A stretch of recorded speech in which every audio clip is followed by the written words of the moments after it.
Merci en tout cas de participer à ce webinaire, hein, donc, qui est le retour sur une expérience originale d'un coaching collectif sur une méthode dont on va vous parler, la méthode STEPS, pour développer le leadership basé sur l'intention.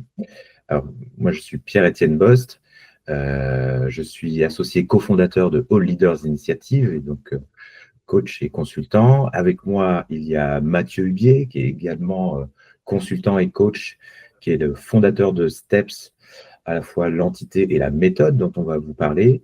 Et puis, last but not least, on a le plaisir et l'honneur d'avoir avec nous Thibaut Lemoigne, qui est directeur de la relation client chez HomeServe Assistance et qui sera finalement le cœur de ce témoignage, puisqu'il nous parlera de l'expérience menée avec lui, avec son équipe de management. Alors, n'hésitez pas à poser vos questions au fil de l'eau, hein, même si on a du temps à la fin pour cela, pour en faire une session aussi interactive et agréable que possible. À l'agenda, 3 temps. On va commencer non pas par un gros bout de théorie, mais juste par une introduction sur ce qu'est le leadership basé sur l'intention, ce qui était finalement l'enjeu de fond de développement de toute cette démarche. Puis Mathieu vous parlera de la méthode STEPS dans ses grandes lignes et dans la manière dont elle a été appliquée dans ce cas. Et puis on aura le gros de ce webinaire qui sera consacré au témoignage de Thibaut, qui nous racontera vraiment son expérience client avec son équipe. Alors pour commencer, puisque souvent on est sur des sujets un petit peu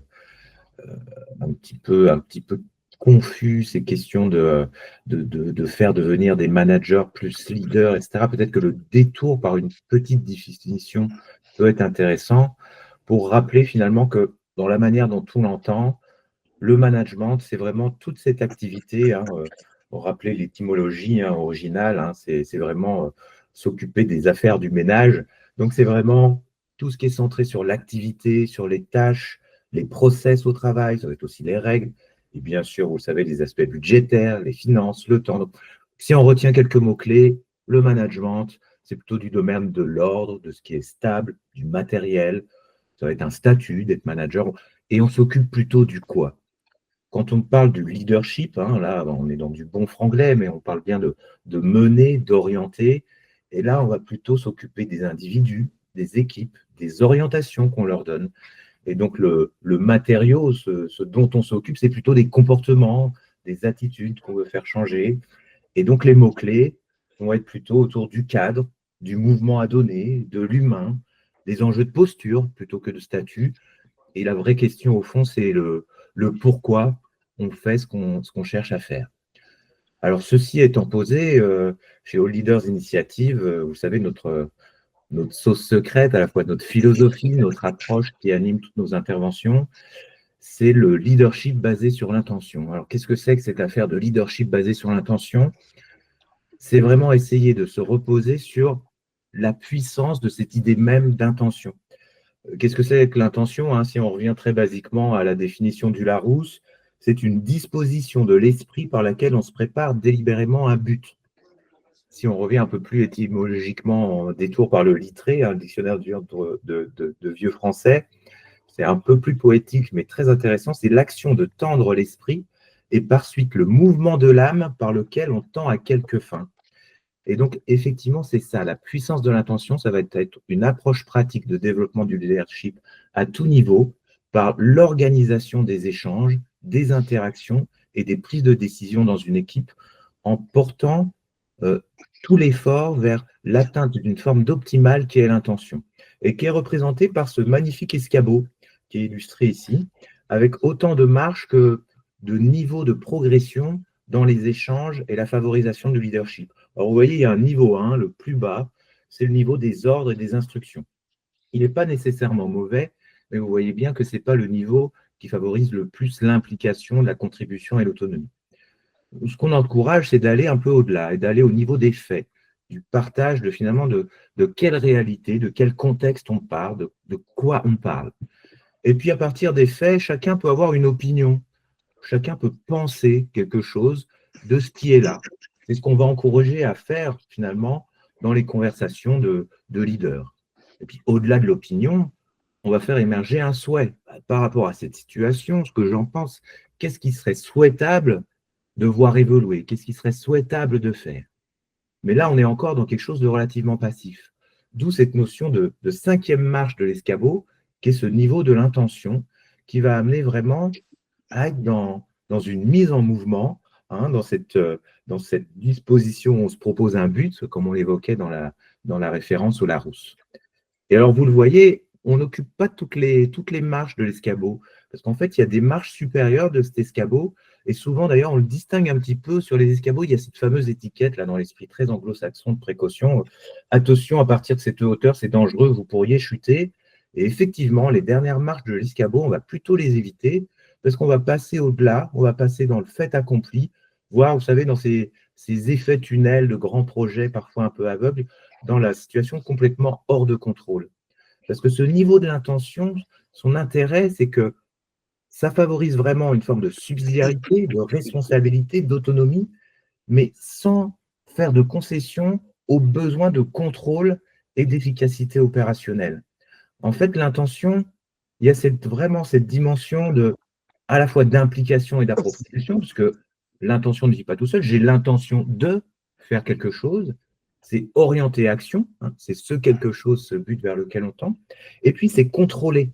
C'est contrôler parce que justement, l'intention, elle se formule, elle s'explicite. Donc, on avertit de l'action qu'on envisage. On avertit, ça permet de vérifier elle est conforme, elle est valide, techniquement, opérationnellement. Et puis, on peut valider en quoi elle est conforme au but, justement, de l'organisation. L'intention, elle apporte des protections réciproques aussi. Elle apporte des protections à celui qui émet l'intention, parce que justement, ça vaut attente de validation, hein, c'est une forme de protection, mais c'est aussi une protection pour le leader, en fait, en face, qui reçoit cette demande d'intention, parce que justement, il n'est pas mis devant le fait accompli, ce n'est pas hors de contrôle, sa responsabilité, son accountability est respectée, et puis ça peut le protéger contre lui-même, justement, de cette tendance au micromanagement qui peut exister. Et puis enfin, l'intention et le leadership basé sur l'intention, c'est un échange. Alors de quoi s'agit-il avec cet échange? Et là, on arrive au cœur de la démarche et de l'intervention dont on veut parler. Tout l'enjeu, c'est d'organiser la rencontre des intentions, cet échange d'intentions, entre finalement une intention descendante, qui va être en fait la situation où la direction, le management entre guillemets, parce que ici ça va être vraiment du leadership, renonce à donner des ordres et des instructions, mais s'engage à donner des intentions, c'est-à-dire à partager la vision, les buts, le but recherché, l'effet recherché du travail en commun. Et avec cette condition, ça va laisser la place à l'expression d'intentions montantes par les collaborateurs qui eux-mêmes vont devoir renoncer à attendre des instructions et cette facilité-là et s'engager à apporter donc leurs intentions, c'est-à-dire leurs contributions, leurs propositions, leurs suggestions et faire avancer comme ça cette rencontre des intentions. Et tout l'objet de cette démarche de coaching collectif, de leaders, managers appelés à entrer dans une dynamique de leadership plus partagé, plus engagé, c'est exactement l'objet de la démarche STEPS qu'on a menée. Et donc, maintenant, Mathieu va vous parler de cette démarche spécifique de coaching collectif. Oui, donc je vais prendre la main sur cette partie. Effectivement, pour ceux qui nous ont rejoints en cours de route, en gros, l'agenda, c'était Pierre-Étienne qui tenait un peu le contenu, l'élément de contenu sur le leadership basé sur l'intention. Ensuite, j'enchaîne sur le format avec lequel on a déployé ça, à savoir la méthode STEPS que je vais vous présenter tout de suite. Et Thibaut, qui était notre client sur le format qu'on a déployé ensemble, qui vous fera son retour d'expérience juste après. Donc, concernant la méthode STEPS, en gros, c'est une méthode qu'on a proposé à Thibaut d'utiliser pour déployer ce format de leadership basé sur l'intention. La méthode STEPS, en gros, c'est la logique de croiser deux dimensions. Une thématique de développement, donc en l'occurrence ici, le leadership basé sur l'intention, avec de l'autre côté, une logique de plan d'action personnalisé pour les participants qui vont se fixer des objectifs et des actions concrètes à réaliser sur 100 jours. Donc, c'est inspiré notamment d'une méthode qui s'appelle les OKR, qui est une méthode de management de la performance utilisée en entreprise, mais pas spécialement pour les personnes, plus pour une logique de voilà, de se fixer des objectifs business, mais là, l'objectif est d'avoir des objectifs complètement personnels où les personnes s'engagent à faire ce qu'elles se sentent de faire.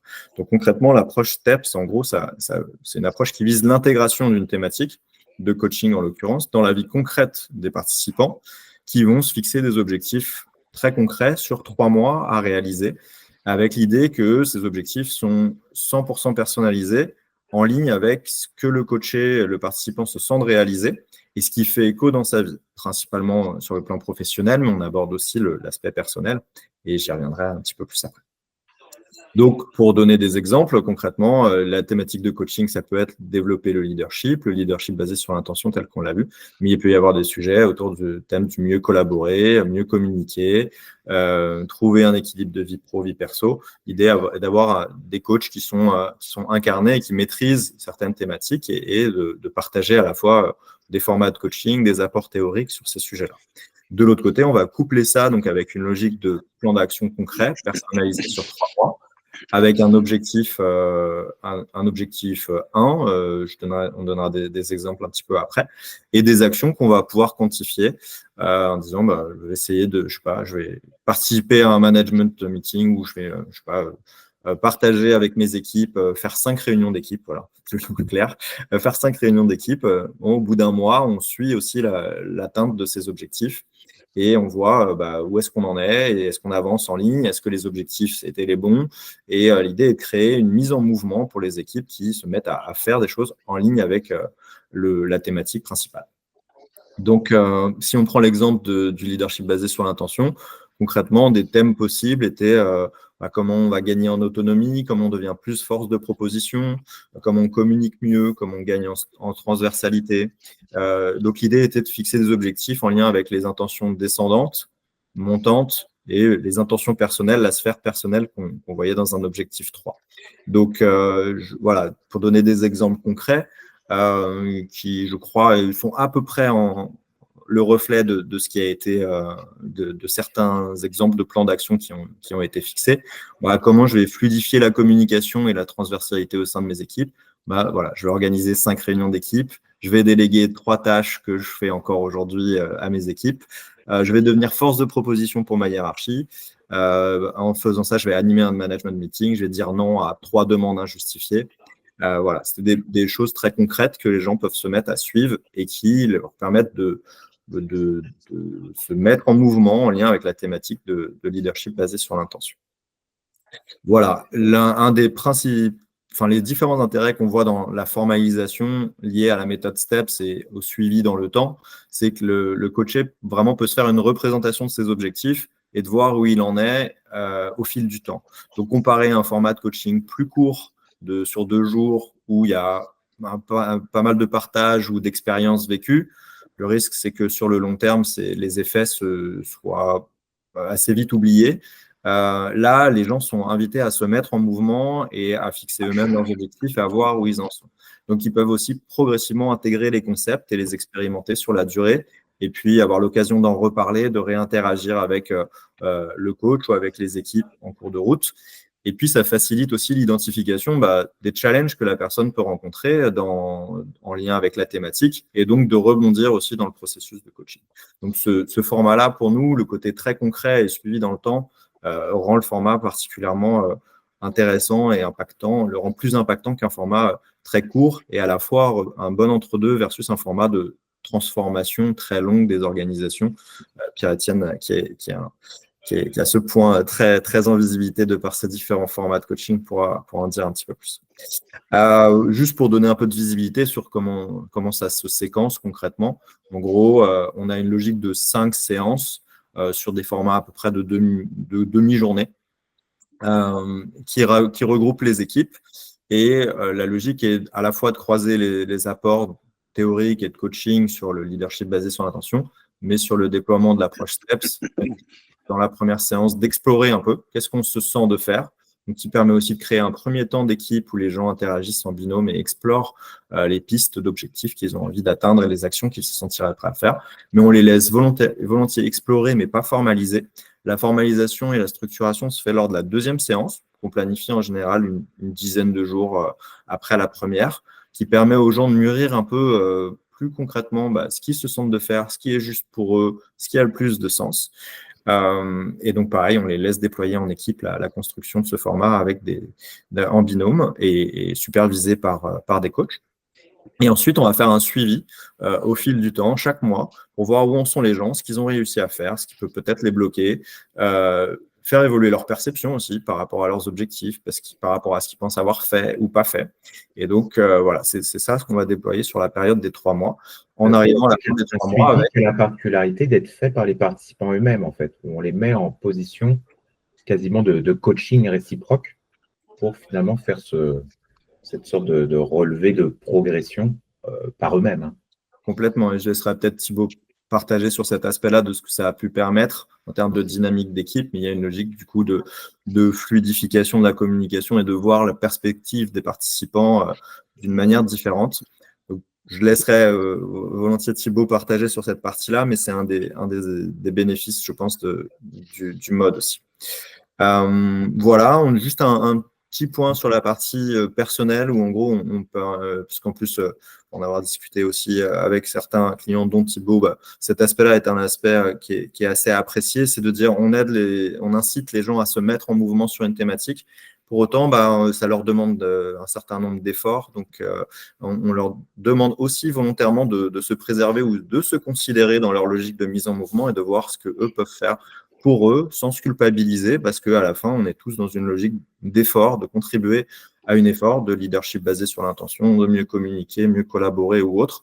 Donc, parfois, il y a aussi des jeux de résonance avec ce qu'on peut vivre dans sa vie personnelle. Donc, préserver, que ce soit sa santé, sa qualité de vie, son niveau de stress, quel que soit le sujet, on va demander systématiquement de fixer un objectif personnel aux personnes. Tout le monde est plus ou moins réceptif, ouvert ou en capacité de le faire, mais ça permet de donner une perspective un peu plus ouverte que juste, tiens, je suis coaché, je participe à un format à la demande de mon entreprise et puis, et moi alors, voilà, cette sphère-là est considérée volontairement dans le format.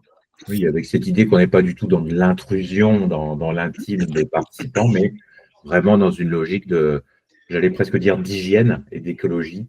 Et oui, il y a un effort d'un côté, mais est-ce qu'il y a bien les ressources au rendez-vous de l'autre côté? S'il n'y a pas de questions sur ces aspects un peu de principe, je vous propose de passer au retour d'expérience de Thibaut, qui va mettre du concret, de la vie et de la chair sur tout ça. Donc, merci encore une fois, Thibaut, d'être avec nous. Donc, tu es directeur de la relation client chez HomeServe. Peut-être avant de rentrer dans le retour sur l'expérience, peut-être quelques mots pour rappeler un peu qui est HomeServe, HomeServe Assistance, et puis le contexte en fait dans lequel tu te trouvais au moment du démarrage de cette intervention. Ouais, tout à fait. Bon, bonjour à toutes et à tous. Ravi effectivement de prendre ce temps avec vous, et donc merci à Pierre-Étienne et à Mathieu de m'avoir proposé de partager ce retour d'expérience aujourd'hui, et surtout qu'on ait pu justement mener cette démarche ensemble. Comme on l'a dit, n'hésitez pas à rebondir, parce que c'est toujours un exercice sympa, les webinaires, et notamment si on va dire il peut y avoir des questions ou des choses à préciser. Donc vraiment, n'hésitez pas, très preneur des feedbacks ou des questions que vous pourriez avoir en live. HomeServe, pour en dire 2 mots rapidement, c'est une société qui, du coup, va réaliser tout ce qui va être assistance, dépannage de petits travaux de la maison. Quand on parle d'assistance et dépannage, ça se fait sous un format finalement soit d'abonnement, soit de demande d'opportunités d'urgence sur les métiers typiquement de plomberie, réseau d'électricité ou autres, dans lesquels on va mettre en relation finalement nos clients avec un réseau de professionnels. Voilà, ça c'est on va dire c'est la branche historique de l'assistance HomeServe, et on a une activité complémentaire autour de tout ce qui va être rénovation, transition énergétique de la maison, qui s'appelle HomeServe Energy Services également. Si je prends une seconde sur notre direction, la direction de la relation client, c'est une direction qui à la fois est extrêmement ancienne au sein d'Homserve, parce que c'est quand même le cœur du réacteur finalement, de prendre en charge nos clients et de les mettre en relation avec le bon professionnel au moment où ils ont une demande d'intervention de leur maison, qui est toujours une demande un peu anxiogène. Hein. On est dans ce secteur d'activité où il faut à la fois aller vite pour réparer, préserver la ressource et finalement prendre en charge l'environnement qui suit un environnement très personnel celui de la maison. Et c'est en même temps une direction qui, finalement, par les évolutions business, de transformation de notre entreprise, de notre groupe, qui existe depuis un peu plus de 20 ans en France, a connu pas mal d'évolutions. Et dans ces dernières évolutions, il y a notamment celle que que nous conduisons avec l'équipe, hein, qui est assez récente, qui date d'à peu près 1 an et demi, avec notamment le rassemblement de 2 directions.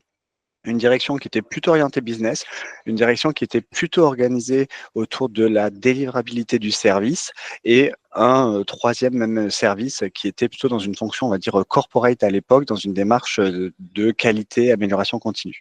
Donc finalement, le rassemblement de ces 3 entités, de ces 2 directions et de ce service, ont créé cette nouvelle direction de la relation client au sein donc d'Homserve Assistance. Et c'est dans ce cadre-là que justement on a fait appel au service de Pierre-Étienne et de Mathieu au niveau de l'équipe. Alors, tu Euh, vas nous raconter ça. On va être un peu dans un témoignage avant le démarrage et puis pendant, comment ça a été vécu et après. Là, on a quelques chiffres. Hein. Donc, vous étiez 8 participants, donc ouais, toi-même et ton équipe de managers, différents services. exactement. Donc là, on a le récapitulatif par rapport à ce que Mathieu montrait de ces notions de plan d'action, de STEPS. Au cumul, il y avait 359 actions qui ont été réalisées par vous.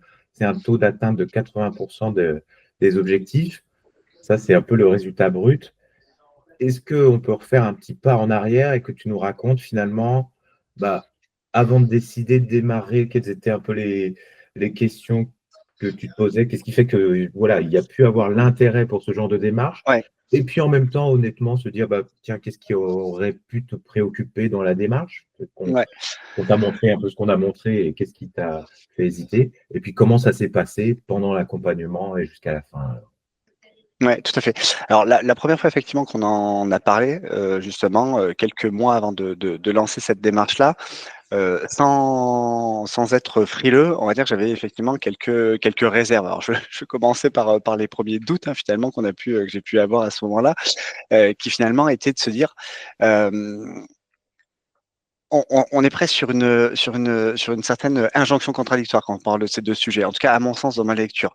Et c'est ça qui au début a pu un petit peu freiner, de se dire on a finalement une démarche de leadership par l'intention qui est une démarche très introspective, long terme, qui nécessite d'avoir une réflexion sur la propre connaissance de soi, comment on s'approprie et comment on fait connaître finalement ses intentions dans un cadre de développement des business et qui donc une démarche plutôt long terme et au contraire cette démarche qui est portée par Mathieu qui est beaucoup plus axée sur ce que tu disais, donc les petits pas, de la mise en action et finalement un délai très court parce qu'on parle d'un délai de 100 jours, 3 mois qui finalement oblige une mise en action rapide. Et finalement, de ce qui semblait au départ être finalement plutôt une injonction contradictoire, c'est finalement assez vite rassemblé comme étant extrêmement complémentaire et puissant, en tout cas pouvant être puissant si deux clés, on va dire, de succès étaient rassemblées. Donc c'est ça qu'on est allé vérifier, que je suis allé vérifier d'abord avec l'équipe. La première, j'avais pas trop de doutes parce que c'était pour moi un sujet qui est notamment à mener et une démarche qui est à mener dans des contextes de transformation. Alors, soit transformation telle que on l'a connue et que je pouvais le décrire tout à l'heure, soit simplement, on va dire des modèles où il peut y avoir de nouvelles équipes qui se créent, de nouveaux services qui apparaissent, etc., etc. Et donc là aussi, c'est pas forcément une transformation aussi profonde qu'un changement de direction, qu'une unification de direction, mais ça peut être, en tout cas, dans des moments de changement assez fort au sein d'une équipe. Ce premier point, il était présent chez nous. Le deuxième, c'était, sans trop de surprise, se dire est-ce que les équipes qui vont participer finalement à cette démarche adhèrent à la fois à cette question qui va être, je vais aller chercher finalement au fond de moi quels sont les drivers qui vont faire que je suis demain capable de porter une voix sur justement mes intentions, ce que je souhaite faire, comment je les mets en marche. Et puis au contraire, d'être prêt aussi à investir du temps dans une période qui est très court terme, ces fameux 100 jours. Et pourquoi c'est important d'avoir vraiment les deux axes et l'adhésion sur les deux points, parce que finalement, quand on est souvent dans des périodes de transformation d'orgas, je pense qu'on a tous connu les uns et les autres dans notre vie professionnelle, c'est des moments où on court après le temps plus qu'on en a, et donc il faut aussi être prêt à investir justement ce temps-là collectivement. Donc c'était vraiment les deux points clés en termes voilà, d'axe de décision. Tu vas nous dire après si le temps a été bien employé, mais effectivement, je me rappelle pour l'anecdote, un de tes managers, lors de la première séance, on dit, oh, c'était très bien aujourd'hui, mais j'attends de voir parce que des sessions comme ça, coaching, ouverture, on a déjà connu. Donc, tu vas nous dire ça, mais peut-être pour basculer sur finalement l'accompagnement lui-même, on a expliqué un peu cette histoire de rencontre des intentions. C'était quoi cette fameuse intention descendante que tu voulais impulser, faire incarner, faire déployer? Ouais. Alors, là aussi, hein, quand on rassemble deux directions, quand on a une équipe donc qui au sein de notre direction, il faut voir, c'est au global environ 150 collaborateurs en interne. C'est effectivement 8 personnes qui ont participé à ce coaching, qui sont eux-mêmes et souvent des managers de managers, donc responsables de service, et qui ont des anciennetés diverses et variées au sein de l'entreprise. Ce que je veux dire par rapport à ça, c'est que finalement, on a dans ce groupe de collaborateurs, au moment où on prend cette décision, des expériences différentes, des cultures différentes, des attentes différentes et surtout des modes de fonctionnement, de communication, d'organisation qui sont aussi très différents.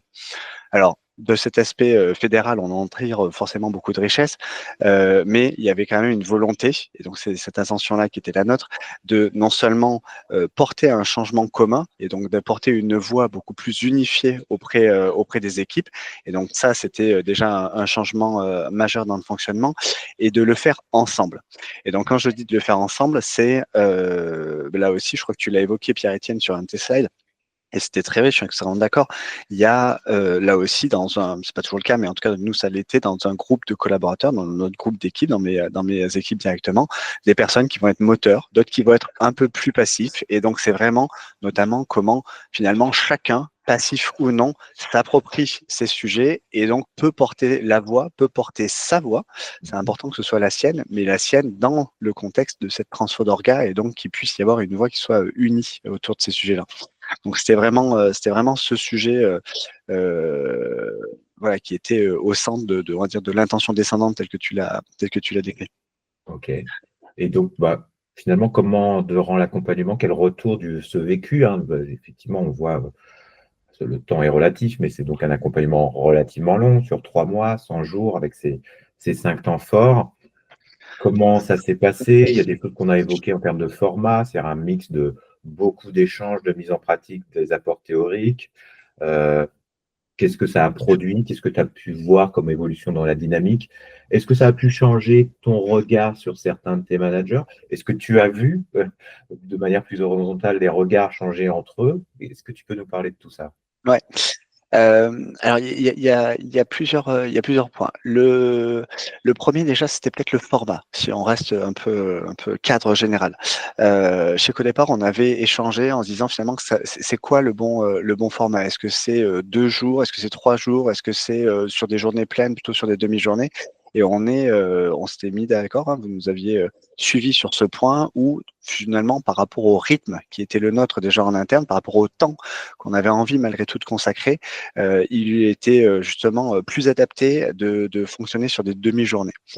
Je donne cet exemple-là parce que finalement, un des points de succès que j'ai pas évoqué tout à l'heure, mais qui est important, c'est de se dire, il faut aussi le fait que vous ayez été capable de vous adapter finalement à notre propre contexte, à notre propre rythme sur celui de ce temps de coaching a été extrêmement important. Si on avait été sur une méthode figée en termes de calendrier, d'agenda, etc., c'est vrai que ça aurait été certainement vécu différemment et je pense un petit peu plus dur dans l'appropriation des équipes. Donc ça, c'était vraiment un premier point, cette notion d'adaptabilité au calendrier finalement de notre équipe.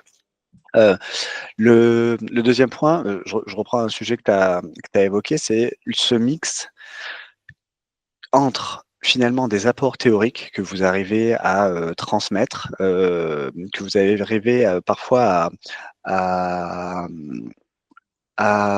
nommer. C'est-à-dire que souvent, on a pu être dans des contextes où, en illustrant des exemples, on avait, on va dire, la manière de faire, mais finalement, pas forcément dans les règles de l'art, pas forcément dans sa complétude et pas forcément de manière conscientisée. Et donc, cette notion d'apport théorique ramenait souvent, pour une partie d'équipe ou pour d'autres différemment, un petit peu de contexte dans ce cadre-là. Excusez-moi, je suis avec les équipes justement.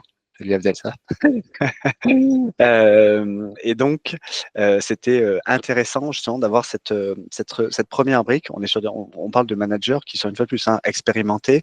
Moi, ça fait à peu près 15 ans que je fais du management avec des équipes de relations clients. Les équipes ont entre je veux dire 10 et 25 ans d'expérience en management et malgré tout, ces apports théoriques étaient nécessaires et utiles collectivement aux équipes. À côté de ça, la pratique. Ça n'a pas été une pratique là aussi, je vais dire autoritaire, dans le sens où là aussi il y a eu de l'adaptation. Je me souviens d'un jour où on partait sur un format qui était presque un peu, c'est pas le bon terme, mais théâtral, en tout cas, où on jouait un rôle, etc. L'équipe a préféré l'aborder un peu différemment et vous avez tout de suite rebondi et adapté justement à ce sujet-là. Et là aussi, c'était extrêmement intéressant. Et finalement, au-delà de cette adaptabilité, il y avait quand même une récurrence qui était importante et qui aujourd'hui nous sert encore. Et ça, ça sera un des points peut-être dont je parlerai un peu plus après, c'est qu'il y a vraiment des sujets dont on se sert encore aujourd'hui. Et ça, c'est gage de succès à mon sens pour l'équipe, qui est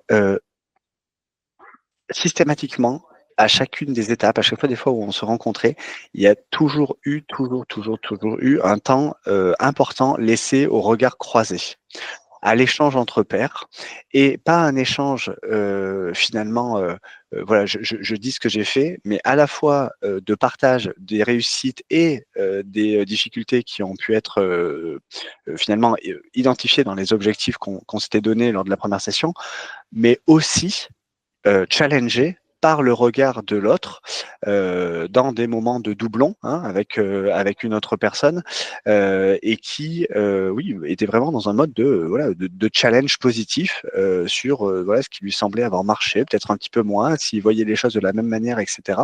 pour pouvoir compléter finalement le regard et peut-être amener un peu d'objectivité sur certains points. Le fait qu'on croise des doublons. Le challenge positif, c'est que souvent on avait aussi des prises de conscience de certains que, ah oui, ils avaient peut-être quand même fait plus que ce qu'ils croyaient avoir fait. Exactement. Du regard et de l'échange avec l'autre, ah ouais, effectivement, j'ai progressé là-dessus. Ou certains sujets qu'on ne considérait pas.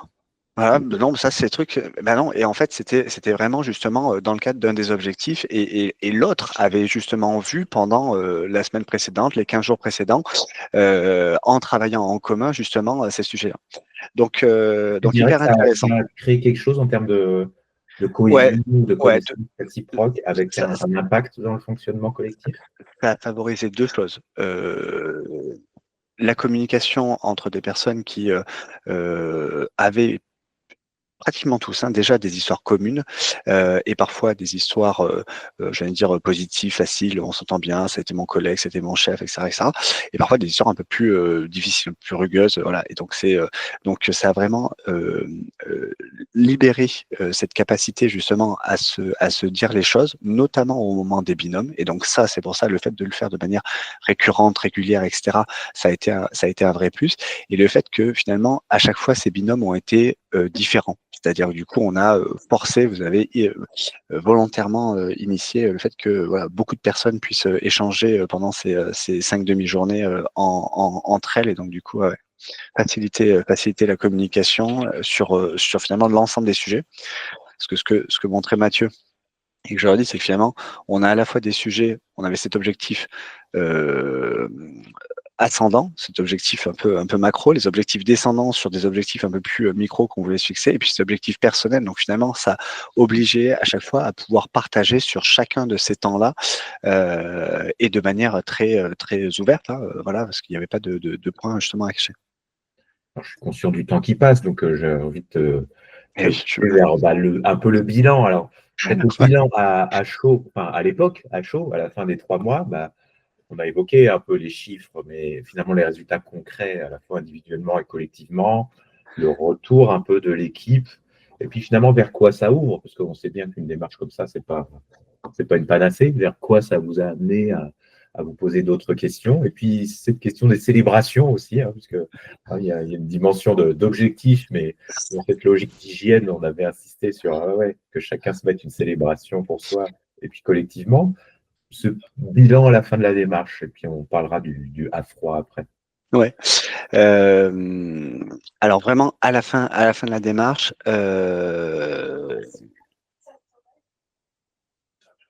là aussi une évidence, mais qu'il est toujours bon de se rappeler. On s'est tous dit effectivement, c'était pas un coaching comme on avait pu en connaître. Ce mix entre introspection, je le répète, prise de recul et justement de la mise en action très court-termiste sur les sujets. Dans des moments de regard croisés entre justement chaque personne de l'équipe et de manière très variée. Voilà, ces 4 points-là ont été vraiment engageants et soulignés par l'équipe comme une méthode qu'on voulait poursuivre. Premier point. Deuxième point, tout le monde a eu conscience aussi que c'est pas le bout du chemin. Hein. Voilà, c'est pas en 3 mois que tout se révolutionne, que tout est beau, que on arrive à tenir justement ces sujets dans le temps.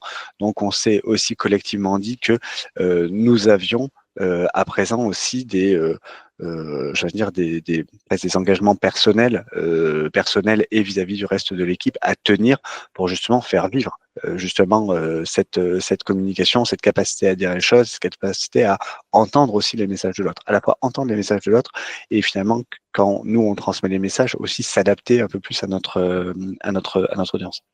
Donc c'était plus un commencement, hein, j'ai envie de dire qu'une finalité dans notre équipe. Et puis le troisième point, ça a été alors toujours pareil à chaud, hein, après, il y a des trucs qui ont un peu évolué, mais le troisième point à chaud dans le retour de l'équipe, c'était cette conscientisation, qui est un mot qui était important pour le coup, je pense dans notre démarche, cette conscientisation de individuellement, chaque membre de l'équipe était là où il voulait être, c'est-à-dire était en adéquation avec les actions qu'on était en train de mener, la manière dont on était en train de les faire, et cette fois-ci pas que dans le cadre du coaching, mais vraiment dans le cadre de je mène un projet de transformation d'organisation, et donc au-delà de la connaissance de soi, on communique bien entre nous, etc., ce qui est forcément déjà important, mais on est quand même bien en train de servir des enjeux de transformation d'une organisation avec des enjeux business, et donc dans un cadre qui est effectivement celui de notre entreprise et notre entité pro, on va dire. Un vrai vécu de la rencontre des intentions. C'est ça Ouais. qu'il faut pas dire. Ouais, tout à fait. Super. Un mot sur justement le côté célébration, là, qui était quelque chose un peu peut-être même pour toi d'ailleurs. Est-ce que tu as fait ta célébration? Pas encore, parce que non, mais il nous manque encore quelques célébrations. Il y avait des célébrations plus ou moins faciles quand même à faire. Ça, c'était un des points justement là aussi, mais qui facilite après toute cette démarche aussi de communication. Je trouve, c'était vraiment aussi l'alliance entre cette performance professionnelle, sur laquelle j'insiste un peu plus, et finalement cette performance presque personnelle, c'est-à-dire le temps qu'on conscientise pouvoir s'accorder à soi, à sa famille, au sport, à ses loisirs, à tout ce qu'on souhaite. Et le fait que chacun au sein de l'équipe, son manager, son collègue, etc., conscientise que l'autre aussi a, voilà, parce qu'on peut Mode de tomber dans ressourcement du jugement, etc. Et voilà, et donc ça annule un peu ce pari-là.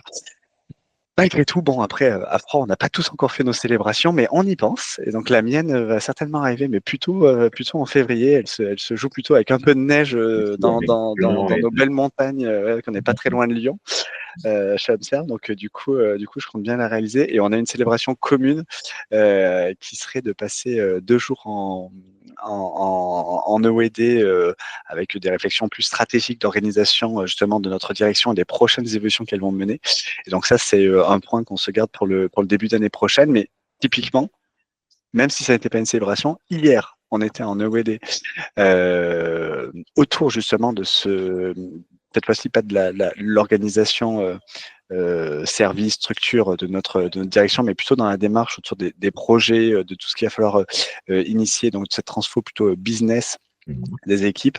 Et donc, du coup, on a eu un temps d'échange avec cette fois-ci l'ensemble des équipes et ça a été extrêmement riche. Et je pense que les actions qui ont été menées, il y a de ça, c'est quand c'était de novembre à mars, décembre à mars, pardon. Donc il y a de ça pratiquement 10 mois, hein, voilà, entre 6 et 10 mois, ont été les graines, les petits cailloux importants pour réussir des journées comme hier, qui ont été voilà, extrêmement positives, saluées, engageantes, riches en échanges. Et donc je pense que voilà. Parce que ça, c'est un peu la La question. démarche il y a quelques mois. Il reste 6 mois après. Bah voilà. Nommer qu'il y a quelque chose dans la manière d'être ensemble. Exactement. Du boulot. Ouais. Ouais. Et donc du coup sur cette notion qui est chacun a envie justement dans des moments assez fédérateurs comme on a pu avoir hier, non seulement d'être impliqué, mais de prendre la parole, de porter sa voix. Et donc quand on parle de leadership par intention, le fait de savoir porter sa voix. Et de savoir là aussi quels sont les messages qui vont engager justement son équipe et permettre justement de mener, de réaliser les enjeux qui sont les nôtres. Ben voilà, ça a marché. On a envie justement de remettre en route un petit peu plus ces moments aussi d'échange en doublon. Ça, c'est un truc qu'on n'a pas réussi encore. Donc, tu vois, typiquement, quand je dis la dernière question, d'autres besoins ont-ils émergé? C'est pas forcément un besoin, c'était plus une volonté qu'on a eu à chaud et sur lequel, là, à froid, on se dit, tiens, il faut vraiment qu'on arrive justement à se dégager du temps par nous-mêmes. Là, on avait votre impulsion, on avait votre cadre, on avait cette dynamique qui est dedans. On a collectivement encore envie, et on se l'est redit il n'y a pas très longtemps, d'être autonome, si je puis dire, dans cette démarche-là, et donc de vraiment se l'appliquer, et notamment dans cette notion de regard croisé. Voilà. Est-ce qu'on a des questions éventuellement à ce stade? N'hésitez pas. Oui, bonjour, merci beaucoup. C'est vraiment très, très intéressant ce témoignage. Merci infiniment. Quand vous parlez de regards croisés, justement, qui ont permis le succès, est-ce que vous pourriez en dire un peu plus sur voilà, la force, comment ça s'est mis en place concrètement et selon votre expérience, voilà, qu'est-ce qui a fait le succès aussi bien au niveau de la mise en forme que voilà, de ces regards croisés? Oui, tout à fait. Comment ils se sont mis en place? Assez naturellement. Alors, assez naturellement. Le premier, j'ai envie de dire, il a fallu peut-être l'initier. Et les suivants ont été assez naturels. Quand je dis le premier, il a peut-être fallu l'initier, c'est de dire le premier regard croisé. Je pense que ce qui a été bien, c'est de le faire auprès de personnes qui se connaissaient. Ce que je disais tout à l'heure, Sophie, c'est qu'on a des équipes qui se sont finalement unies, si je puis dire, et donc avec une certaine proximité les uns avec les autres et un peu moins au sein du groupe entre d'autres individualités.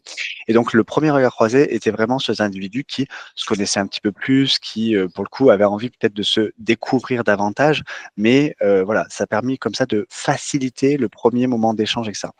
Au contraire des suivants. Les premiers échanges étaient dédiés finalement à ce que tu as nommé un peu l'introspection Et finalement, Exactement. l'élaboration de quels vont être mes objectifs, mes steps à moi dans cette Exactement. démarche globale. Donc, c'est vrai que cette Exactement. forme de familiarité qui avait été un peu choisie aidait un peu à initier cette démarche de partage réciproque. Exactement. Au contraire des suivants, qui là pour le coup étaient vraiment beaucoup plus spontanés, ouverts, et où chacun allait d'ailleurs plutôt chercher des personnes qu'il connaissait moins au sein de l'équipe, avec lesquelles il y avait moins d'échanges parce que des services un petit peu plus éloignés des uns des autres, ou justement moins d'histoires communes.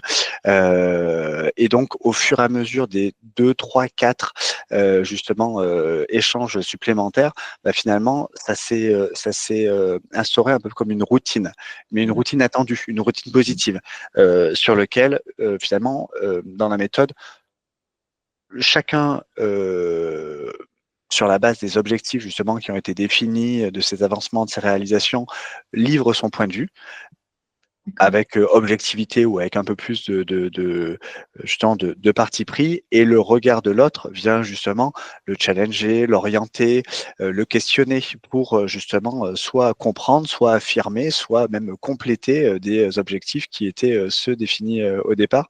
Et assez vite, les discussions même voilà, peuvent un peu diverger sur d'autres sujets perso ou pro à côté. D'accord. Merci beaucoup. Alors, je suis encore une fois conscient du temps qui passe. On arrive un peu au terme de notre temps d'échange. Peut-être juste pour finir, un mot un peu de récapitulatif. Ce qu'on espère vous avoir partagé, c'est que avec cette approche, STEPS au collectif, on est vraiment sur une approche unique et on a vraiment le sentiment, Mathieu l'évoquait, que c'est un peu un chaînon manquant dans les formats d'intervention. C'est-à-dire qu'il y a le coaching individuel en profondeur dans la durée. Il peut y avoir des temps forts d'équipes isolées. Tu parlais de Weday. Il peut y avoir des grands projets de transformation globale. Et ici, justement, on est un peu dans ce trou entre cette grande ambition globale et puis ces temps un peu isolés, avec ce format en 100 jours, qui vraiment, tu parlais un peu de ton injonction contradictoire qui te préoccupait. On est dans un phénomène d'impulsion. En fait, on est dans une impulsion d'une nouvelle dynamique. Évidemment, on ne résout pas tout, parce que rien n'est jamais résolu, parce que tout change tout le temps. Mais on est vraiment dans cette impulsion. Il y a cette originalité d'acquérir le collectif et l'individuel, tu l'as bien décrit. Et puis, cette dimension, encore une fois, et on pourrait revenir dessus, d'effort et d'impact soutenable par l'intégration de cette dimension personnelle, encore une fois, non pas intrusive, mais vraiment liée au ressourcement et aux capacités de chacun, qui permet aussi de montrer un peu de soi, de sa manière de travailler. Voilà ce qu'on voulait vous partager. Évidemment, on est complètement tous les trois disponibles pour aller plus loin, témoigner un peu plus, ou répondre à vos questions et à vos marques d'intérêt. Et puis, bien sûr, ce webinaire aura un replay qui sera disponible et partagé. Donc voilà, on essaie de tenir un peu notre cadre horaire. Merci infiniment pour votre intérêt. Merci énormément, Thibaut, pour ton partage. Merci à vous. Et à bientôt pour de nouvelles aventures, j'espère.